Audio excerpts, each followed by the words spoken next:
Ketersediaan beras di gudang Bulog saat ini berkisar 19.000 ton. Dengan jumlah tersebut, stok beras di Sumatera Selatan diprediksi aman hingga Hari Raya Idul.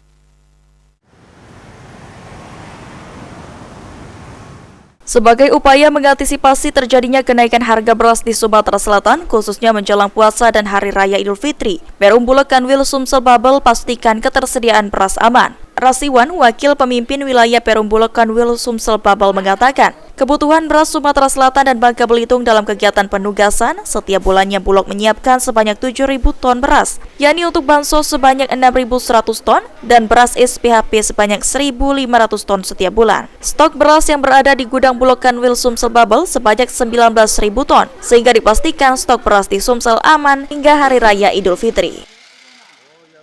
Untuk kesiapan stok menjelang puasa dan Lebaran, ya untuk hitung-hitungannya sangat cukup tadi.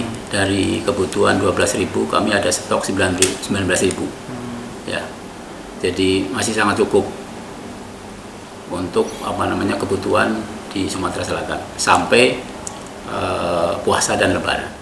Ditambahkan Rasiwan, menjelang masa panen pertama, nantinya Bulog akan menyerap hasil panen dari petani, sehingga stok beras di gudang Bulog Kanwil Sumsel Babel akan semakin bertambah.